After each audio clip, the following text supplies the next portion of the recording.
창세기 24장 1절에서 7절까지 말씀 제가 먼저 1절 읽고 우리 교독하도록 하겠습니다. 아브라함이 나이가 많아 늙었고 여호와께서 그에게 범사에 복을 주셨더라.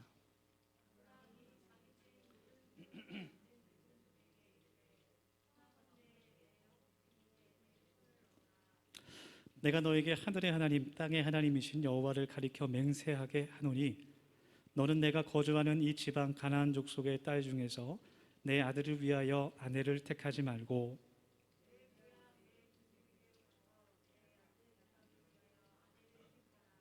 종이 이르되 여자가 나를 따라 이 땅으로 오려고 하지 아니하거든 내가 주인의 아들을 주인이 나오신 땅으로 인도하여 돌아가리이까.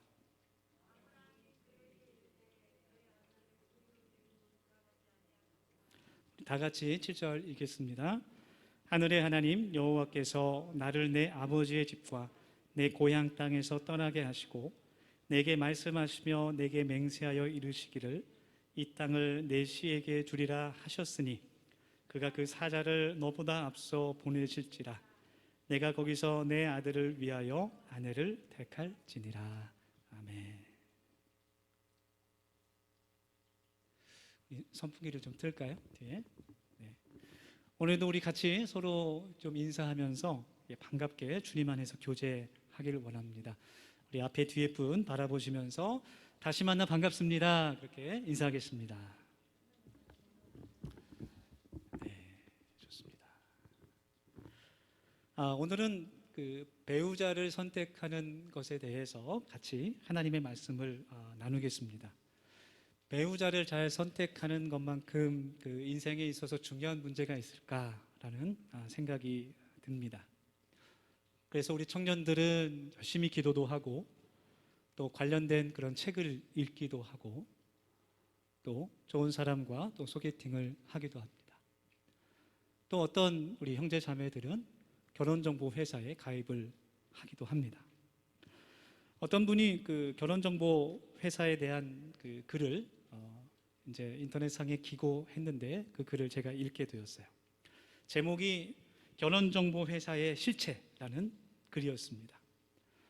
많은 업체들이 있는데 고객의 만남과 이제 행복한 결혼을 위해서 일해야 하는 그 결혼정보 회사들이 점점 이윤에만 눈을 돌리는 안타까운 현실을 고발하는 그러한 내용이었습니다. 처음에 이 결혼정보 회사들이 시작할 때는 고객들에게 돈을 받을 때 실제로 만남이 이루어지고 그 다음에 결혼이 성사되면 결혼하게 되면 이제 그 돈을 받는 방식이었어요. 처음에 가입비를 이제 소량으로 내고 만남이 이루어지다가 실제 결혼에 성공하게 되면 이제 큰 돈을 받는 그러한 방식이었어요. 그런데 이제는 그런 곳은 거의 없고 처음에 많은 돈을 지불해야지만 5번 혹은 10번 만날 수 있는 기회를 제공하는 식으로 많이 바뀌었습니다.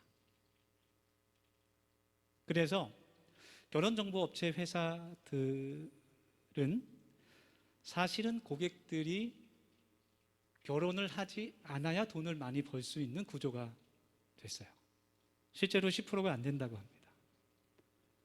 그래서 실제로 결혼하는 커플이 많이 생기지 않고 계속 만남들이 이루어져야 돈을 많이 벌게 되는 그런 방식으로 바뀌었다는 거예요. 그래서 그 글을 쓰신 분이 굉장히 세상 말로 스펙이 좋고 외국에도 갔다 오고 좋은 기업에도 다니는 그런 분이었는데 먼저 그 결혼정보 회사에서 전화가 오더래요. 올해 와서 우리 회사에 무료로 가입을 시켜주고 무제한으로 만남을 주선해 줄 테니 우리 결혼정보 회사에 가입을 해라 라고 이야기를 했다 그래요.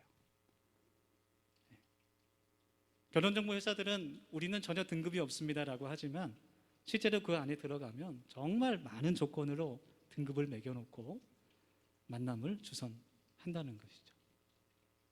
그래서 정말 그들이 말하는 VVIP 고객들한테는 만남이 이루어지면 인센티브까지 주면서 계속해서 그 업체에 붙잡아 놓고 있다라는 겁니다. 고객의 행복보다는 기업의 이익을 우선하는 것이 참 씁쓸하게 집니다. 어떻게 하면 정말 일생을 같이 하고 싶은 그런 정말 진심으로 사랑하고 섬기며 도울 수 있는 배우자를 만날 수 있을까? 성경 말씀을 읽어보면 아쉽게도 구체적으로 우리가 어떤 배우자를 만나야 한다는 말씀을 찾을 수는 없습니다. 근데 오늘 함께 읽은 이 창세기의 말씀에서 아브라함이 그의 종 엘리에셀을 통해서 아들 이삭의 배우자를 찾게 하는 그 말씀이 등장합니다. 오늘 말씀에 나오는 그 이야기들이 지금 우리가 살고 있는 이 시대와 전혀 다른 문화이기도 하고 많은 상황이 다르지만 그래도 오늘 말씀에서 우리가 교훈을 얻을 수 있습니다. 그것을 오늘 함께 우리가 나누면서 우리 청년들의 삶에 유익이 될 수 있기를 소망합니다. 오늘 성경 말씀에서 그 아브라함의 종이었던 엘리에셀이 이삭의 배우자를 찾으라는 그 미션을 받고 하나님께 기도하며 그 길을 떠나게 됩니다. 이때 이삭의 나이가 한 40세 정도 이제 결혼할 나이가 됐죠. 그래서 아브라함은 자신이 가장 믿을 만한 종 엘리에셀이라는 사람을 시켜서 자신의 고향에 가서 아들 이삭의 배우자를 찾게 합니다. 고향에 있는 사람과 결혼을 시키고 싶었던 것이죠. 그 시대에는 이제 가부장적 시대였기 때문에 부모가 자녀들의 결혼 상대를 배우자를 정하는 것이 아주 흔하고 일반적인 그런 일이었습니다. 엘리에셀은 아브라함의 명령을 듣고 아브라함의 고향인 나홀의 성으로 떠나게 됩니다. 낙타 10마리에 많은 그런 예물을 싣고 또 장거리 여행을 준비해서 약 800km 정도 떨어진 그 나홀의 성으로 떠나게 됐습니다. 드디어 아브라함의 고향에 도착한 엘리에셀이 하나님께 기도합니다. 하나님, 제가 우물가에서 쉴 텐데 그 우물가에서 쉴 동안 어떤 여인이 오면 제가 그 여인에게 물을 달라고 요청하겠습니다. 제가 물을 달라고 요청했을 때 저에게 물을 주고 제 낙타들까지 물을 주는 여인이 있다면 제가 하나님께서 정하신 사람으로 알겠습니다. 그렇게 기도를 했어요. 그 기도를 마치자마자 한 여인이 우물가로 내려옵니다. 물동이를 떠서 물을 길러 내려갑니다. 엘리에셀이 그 여인에게 물을 달라고 요청하자 그 여인이 기꺼이 엘리에셀에게 물을 주고 그리고 나서 말하기를 당신의 낙타를 위해서도 물을 길어서 배불리 마시게 하겠습니다. 그렇게 이야기합니다. 어떻게 생각하면 참 어리석고 미련한 그런 행동입니다. 10마리의 낙타, 정말 갈증, 물을 먹지 못해 갈증 나는 그 10마리의 낙타를 정말 배부르게 물로 먹이려면 얼마나 많은 물이 필요했을까 그런 생각이 들죠. 그리고 그 당시 우물은 저희가 상상하는 그런 우물이 아니었어요. 이렇게 깊은 구멍이 있고 뭐 도르래가 있고 그런 우물이 아니라 굉장히 낮은 지역, 낮은 곳으로 내려가서 물을 퍼서 다시 그 언덕을 올라와야 하는 그러한 우물이었습니다. 리브가는 그 여인의 이름이 리브가였는데 리브가는 오늘 처음 만난 이 이방인에게 그러한 친절을 베푸지 않아도 되는 그런 상황이죠. 이 리브가의 행동을 통해서 많은 것을 우리가 알 수 있습니다. 오늘 처음 만난 이 나그네에게 자신을 어필하거나 잘 보일 필요가 없었기 때문에 지금 이 리브가의 행동은 그녀의 진심이라고 할 수 있어요. 리브가는 건강했고 또 부지런했고 나그네에게 물을 줄 만큼 따뜻한 마음을 가지고 있었고 또 배려심이 있었고 무엇보다도 하나님의 말씀을 따르는 사람이었습니다. 이 나그네를 대접한다는 것은 하나님께서 명령하신 말씀이었어요. 구약 성경에 배고픈 사람 또 목마른 그 이방인을 섬기는 것은 하나님의 율법이고 또 하나님의 복을 받는 일이었습니다. 그래서 리브가는 하나님을 믿는 신앙도 또 성품도 훌륭한 사람이었어요. 그래서 이 우물이라는 것이 어떻게 말하면 그 사람의 인성을, 성품을 시험하는 그런 테스트라고도 말할 수 있습니다. 그 우물이라는 그 환경을 통해서 그 사람이 어떤 사람인지, 어떤 인성을 가지고 있고 어떤 성품을 가지고 있는지 먼저 알아본 것이죠. 사람의 인품과 그런 성격, 그런 인격은 쉽게 잘 보이지 않습니다. 외모로는 잘 알 수가 없습니다. 누구든지 처음 만나는 사람, 또 자신에게 호감을 주는 사람에게는 자신의 가장 좋은 모습만 보이고 싶기 때문이죠. 자신의 단점은 가리고 싶어 합니다. 잘 드러내지 않습니다. 그래서 어떤 사람과 교제하게 될 때 너무 그 사람의 첫인상만을 보고 그 사람을 판단해서는 안 됩니다. 혹은 만나기도 전에 편견을 가지거나 또 너무 성급하게 그 사람에 대해서 결론을 내는 것은 좋지 않아요. 내가 직접 그 사람을 만나보고 또 겪어보고, 물론 선은 지켜야겠지만 여러 가지 상황 가운데서 힘들고 또 어려운 또 좋은 여러 가지 상황 가운데서 그 사람이 어떤 사람인지 알아가는 그런 시간들이 필요합니다. 특별히 이제 처음 만나서 서로 막 눈에서 불꽃이 튀고,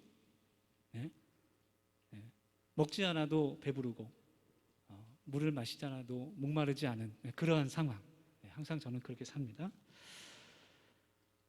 그럴 때는 그 사람의 진짜 모습, 그 사람의 인품, 성품이 잘 드러나지 않는 것 같아요.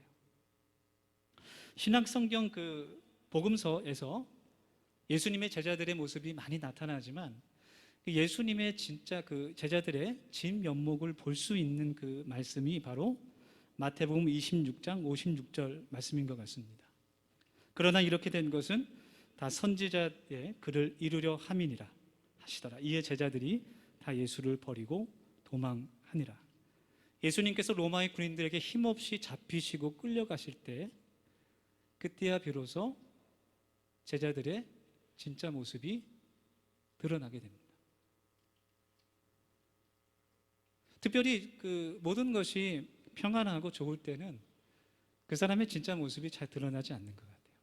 그런데 서로 어려운 상황에서 혹은 서로 갈등이 있는 상황에서 그 사람의 진짜 인품이 드러나는 것 같습니다. 제자들도 마찬가지였어요. 평소에 내가 예수님을 내가 죽는 한이 있어도 따르겠다라고 말한 베드로도 다 도망갔습니다. 배우자를 선택할 때 중요한 것은 그 신앙과 더불어서 그 사람의 인격입니다. 성품입니다. 그런데 그것이 처음에는 잘 보이지 않습니다. 그래서 교제할 때 서로 갈등이 생길 때가 있으면 어쩌면 그것이 오늘 말씀에서 나온 우물과 같이 생각할 수 있을 것 같습니다. 뜨겁게 사랑하는 것보다 서로 갈등이 있고 각자의 어려움이 있고 또 서로 싸우게 될 때 그것을 어떻게 풀 수 있느냐 하는 것이 더욱 중요한 것입니다. 왜냐하면 같이 살아가면서 항상 좋을 때보다는 좋을 수는 없고 살아가면서 같이 많은 어려움을 겪을 수 있고 또 서로 갈등하게 되기 때문입니다. 성경적 배우자를 얘기할 때 가장 먼저 언급되는 주제가 바로 신앙과 믿음입니다. 하나님을 믿는 같은 믿음과 신앙을 가진 그런 배우자를 만나야 한다는 것이죠. 옳은 이야기입니다. 만약 우리가 다른 종교를 가진 좀 심하게 과장해서 신천지와 결혼한다면 어떻게 될까요? 좀 하루라도 편하게 살 수 없을 것 같습니다. 그런데 신앙과 믿음 못지않게 중요한 것이 바로 성품과 인격입니다. 예를 들어서 교회를 다니지만 그 인품과 성격이 좋지 못한 분들도 있습니다. 예배는 잘 드리지만 세상에서 악한 자들보다 더 악하게 살아가는 사람들이 있습니다. 제가 많은 예를 이야기할 수 있지만 제가 굳이 이야기하지 않아도 여러분들도 다 잘 아실 것 같습니다. 예수님을 믿는다는 것이 단순히 우리의 말과 생각이 아니라 예수님의 성품을 닮아가고 그러한 삶을 살아가는 것이라고 한다면 어쩌면 그런 분들은 예수님을 믿는 것이 아닐지도 모르겠어요. 그렇지만 아직 하나님을 알지 못하고 교회도 가본 적이 없지만 성품이 부드럽고 또 남을 배려할 줄 알고 선한 마음을 갖고 있는 사람들이 있습니다. 예를 들면 예수님께 자신의 종을 치료해 달라고 온 로마의 한 백부장 같은 사람입니다. 그 사람은 하나님을 알지 못했습니다. 하나님의 말씀도 잘 알지 못했습니다. 그렇지만 예수님께서 자신의 종을 치료할 능력이 있다는 것을 믿었고 또 예수님을 자신보다 더 높은 분으로 생각했습니다. 그래서 예수님께서 그 백부장에게 내가 너희 집으로 가서 그 종을 고치겠다 말씀하셨을 때 백부장이 예수님을 향해서 저도 밑에 부하가 있고 저도 섬기는 주인이 있습니다. 굳이 오지 않으시고 말씀만 하셔도 충분합니다. 그렇게 이야기했죠. 그랬을 때 주님께서 그의 믿음을 칭찬하셨습니다. 자, 여러분, 만약에 예수님 당시에 위선적인 신앙을 가진 정말 외식적이고 가식적인 바리새인 한 사람이 있습니다. 또 그 옆에 이 로마의 백부장, 이 두 사람이 서 있다고 한번 생각해 봅시다. 만약 여러분이라면 이 두 사람 중에 어떤 배우자가 더 나을 것 같습니까? 고린도후서 6장 14절의 말씀을 보면 이런 내용이 있어요. 너희는 믿지 않는 자와 멍에를 함께 매지 말라. 의와 불법이 어찌 함께하며 빛과 어둠이 어찌 사귀며, 이런 말씀이 있습니다. 믿음이 없는 사람과는 교제해서는 안 된다라는 그런 이야기가 나올 때마다 잘 인용되는 말씀이죠. 그런데 이 말씀은 남녀 간의 교제에 대해서 이야기하는 말씀이 아닙니다. 사실은 사도 바울이 고린도 교회에 그 교회 밖에서 이방 종교를 숭배하는 이교 의식에 참여하는 사람들과 거리를 두라는, 그들을 멀리하라는 목적으로 기록한 말씀이에요. 그 이방신을 숭배하는 그 이교도들과의 교제가 예수님에 대한 충성과 헌신을 방해할 수 있다라는 것을 일깨워주는 말씀인 것입니다. 그래서 고린도전서 5장 10절의 말씀은 사귀지 말라는 것이 아니니 그리하려면 세상 밖으로 나가야 하리라, 그렇게 기록되어 있습니다. 그래서 우리가 너무 흑백 논리로 생각할 때가 많지 않나, 그런 생각을 해보게 돼요. 그래서 믿음이 없는 사람은 배우자 후보에도 들어올 수 없는 그런 사람으로 배제하는 경우가 많다는 것이죠. 사실 그러지 않아야 됩니다. 교회 안에 다 믿음이 있는 것은 아니지만 성비의 비율이 깨진 지 오래됐고, 근데 가능하면 정말 말도 잘 통하고 마음도 통하는 그런 신앙인을 만나면 참 좋겠지만, 그럴 수 없는 상황에서도 만약 그 사람이 아직 하나님을 모르고 예수님도 모르는 사람이지만 나와 깊은 대화를 할 수 있고 또 어려운 가운데서도 나랑 소통할 수 있고 갈등이 있었다 하더라도 그것을 같이 풀 수 있는, 또 남을 배려할 수 있고 자신의 고집만 부리는 사람이 아니라 또 양보할 수 있는 그런 사람이라면 나와 함께 한 가정을 꾸려갈 수 있는 사람으로, 후보로 생각할 수 있다는 거예요. 근데 그와는 반대로 모든 것이 마음에 들지 않아요. 소통도 안 되고 인성도 좋지 않은 것 같아요. 성실함도 없고 능력도 없어요. 그런데 단 한 가지, 믿음이 좋아요. 그렇다는 이유로 그 사람을 배우자로 선택하는 것은 어리석은 일이라는 것입니다. 그래서 우리 청년들 늘 배우자를 위해서 같이 기도할 텐데, 믿음과 더불어 정말 인품이 예수님을 닮은 그런 사람을 만날 수 있기를 우선 기도하고, 또 그런 사람과 믿음의 가정을 이룰 수 있기를 축원합니다. 그리고 내가 먼저 그런 그리스도인이 될 수 있기를 원합니다. 그러나 아직 예수님을 알지 못하더라도 아까 말했듯이 그 성품과 인품이 훌륭한 사람은 나중에라도 함께 예수님을 믿을 수 있는 그런 가능성이 높다는 것을 또 기억할 수 있기를 원합니다. 두 번째로 배우자를 선택할 때 또 중요한 것은 욕심을 비우는 일입니다. 어떤 형제와 이야기를 나눴는데요, 그 형제가 그런 말을 해요. 목사님, 교회 자매들이 정말 눈이 높은 것 같습니다. 그런 이야기를 해요. 세상에서 이야기하는 모든 기준을 다 따지고 거기에 믿음을 더해서 본다라는 것이죠.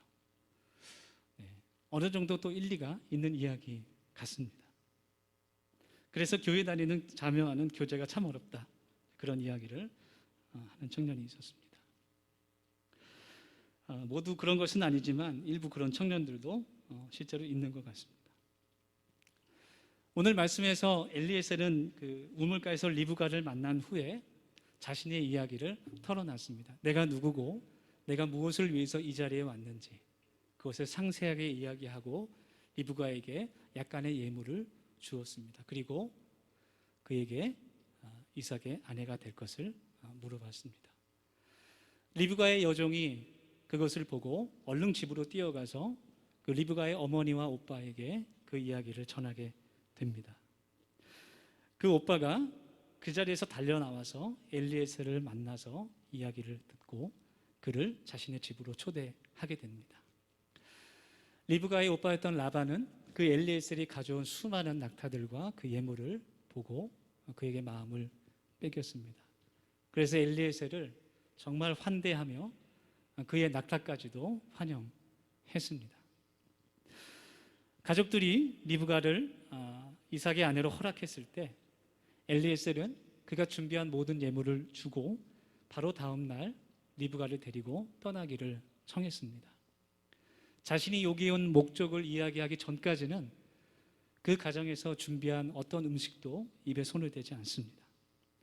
어머니와 오빠는 아무리 그래도 우리 딸이 이 집에서 우리와 시간을 좀 더 보낼 수 있게 해주십시오. 열흘만 있다가 출발하시면 좋겠습니다. 그런 부탁을 합니다. 인간적으로 좀 들어줄 만한도 한데 엘리에셀은 단칼에 거절합니다. 하나님께서 나에게 형통한 길을 주셨으니 바로 떠나야 한다고 말합니다. 리브가도 엘리에셀의 말에 동의합니다. 만약에 엘리에셀이 그 집에서 열흘 동안 머물렀다고 한다면, 그렇게 가정한다면 어떤 일이 생겼을까 한번 생각해 봤어요. 여러분, 열흘이란 시간은 사람의 마음속에 끝없는 욕심이 틈을 탈 수 있는 충분한 시간입니다. 어떤 일이 일어났을지 장담할 수가 없는 거예요. 아마도 리브가가 그 엘리에셀을 따라서 평안하게 떠날 수 있었을까? 아마 그럴 수 없었을 것 같아요. 엘리에셀은 틈을 주지 않았습니다. 자신이 하나님께 구한 것 외에는 아무것도 바라지 않았습니다. 어서 빨리 리브가를 아브라함과 이삭에게 데리고 가서 그 주인의 마음을 기쁘게 하기를 원했습니다. 순수한 마음뿐이었습니다. 여러분, 배우자를 선택할 때 만약 자신의 욕심과 만족을 채우려고 한다면 거기에는 끝이 없을 것 같습니다.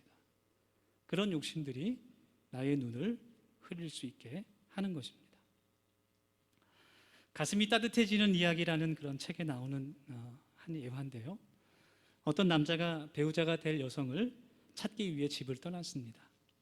자신의 친구들이 너무나 성급하게 결혼하는 것 같아서 그것을 보고 그 남자는 결심했습니다. 나는 온 세상을 뒤져서라도 정말 내가 원하는 완벽한 여성을 만나겠다라고 다짐했습니다. 벌써부터 비극적 결말이 예상되는 전개입니다.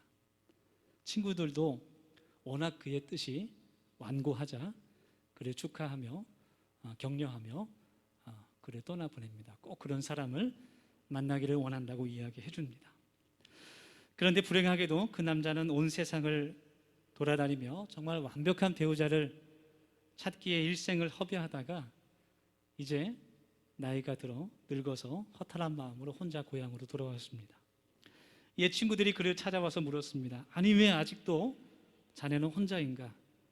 완벽한 여자를 만나지 못했나? 그렇게 물어봤어요. 모두가 그렇게 물어보며 위로할 때 그 남자는 힘없이 말합니다. 내가 원하는 완벽한 여성을 한 명 만나기는 했다네. 그 이야기를 듣고 친구들이 너무 궁금해서 다시 물어봅니다. 아니, 그렇다면 왜 그 여자와 결혼하지 않았나? 그 완벽한 여자와 왜 같이 오지 않았나? 그렇게 물어봤어요. 그러니까 그 남자는 침통한 표정으로 다시 이야기했습니다. 찾기는 찾았지만 그 여자도 나처럼 완벽한 남자를 찾고 있었네. 나는 그 여자에게 완벽한 남자가 아니었기 때문에 아무 일도 없이 그냥 헤어지고 말았네. 그런 이야기를 했습니다. 여러분, 성경이 말하는 그 배우자는 어떤 사람인가 하면 돕는 배필입니다. 하나님께서 창세기 2장의 말씀에서 아담이 혼자 있는 것을 보시고 하와를 돕는 배필로 주셨습니다. 그 절 말씀에서 그 돕는 배필이라는 그 히브리 원어가 에즈르라는 단어인데요, 한 단어로 되어 있어요. 그 뜻이 바로 도움이라는 단어입니다. 그래서 배우자라는 것은 서로의 부족함을 알고 그것을 채우는 사람, 돕는 사람, 그 외로움과 연약함을 서로 채워주는 사람이라는 뜻입니다. 그래서 우리는 정말 배점짜리 완벽한 사람을 찾기보다는 내가 도움을 줄 수 있는, 나에게만 도움을 주는 사람이 아니라 내가 채워줄 수 있고 또 나의 부족함도 채워줄 수 있는 그 배우자를 만나야 합니다. 100점짜리 두 명이 만나면 행복할 것 같지만 현실은 전혀 그렇지 않습니다. 매일매일 날마다 전쟁입니다. 하지만 50점짜리 두 명이 만나면 정말 행복하게 돕는 배필로 살아갈 수 있을 것 같습니다. 우리가 오늘 주신 하나님 말씀 붙잡고 같이 이 시간 우리 짧게 결단하며 함께 기도하기를 원합니다. 우리 같이 한 1, 2분 정도 같이 기도할 때 하나님, 우리 더샘교회 우리 청년들에게 하나님께서 은혜를 주셔서 예수님을 닮은 성품을 가진 그런 배우자, 또 믿음의 가정을 허락하여 주시옵소서. 그렇게 기도할 수 있기를 원합니다. 또 기도하면서 구하고 찾고 두드리는 사람이 될 수 있도록 도와주시옵소서. 그렇게 기도할 수 있기를 원합니다. 또 마지막 세 번째로 더섬의 모든 가정들이 날마다 아름답게 세워지게 하시고 또 회복될 수 있도록 주님 은혜 베풀어 주시옵소서. 그렇게 우리 기도하기를 원합니다. 우리 한 1분 정도 같이 통성으로 기도하겠습니다. 아버지 하나님, 저희들의 하나님 말씀을 붙잡고 같이 기도하며 나갑니다. 하나님께서 은혜 베풀어 주셔서 주님의 그 은혜와 하나님 그 말씀을 듣는 심어질 수 있도록 도와주시고, 아버지 하나님, 내가 완벽한 사람을 찾기보다는 내가 먼저 도울 수 있는 사람이 될 수 있도록 도와주시고, 아버지 하나님의 은혜와 사랑, 하나님 함께 믿음으로 나아갈 수 있는 귀한 믿음의 가정들을 세워갈 수 있는 우리 귀한 청년들이 될 수 있도록 하나님 축복하여 주시옵소서. 아버지 하나님, 하나님께서 주신 귀한 가정들 하나님 회복되어 주시기를 간절히 원합니다. 또 하나님 건강에 세워질 수 있기를 간절히 소망합니다. 아버지 하나님께서 도와주셔서 그와 자꾸 두드릴 때 아버지 하나님께서 좋은 분들을 허락하여 주시고, 하나님 모든 좋은 가정들 믿음의 가정이 건강에 세워질 수 있도록 아버지께서 은혜 베풀어 주시옵소서. 모든 감사와 찬양을 드립니다. 주 예수님의 이름으로 기도합니다. 하나님 감사합니다. 아버지 하나님의 말씀이 우리의 삶 가운데 순종으로 실천될 수 있기를 간절히 원합니다. 아버지 하나님, 우리 더세움의 모든 가정들 하나님 아름답게 날마다 세워질 수 있도록 도와주시고, 특별히 하나님 청년들 하나님께서 은혜 주셔서 하나님 믿음의 가정을 이루어갈 수 있도록 주님 축복하여 주시옵소서. 예수님의 이름으로 감사하며 기도드립니다.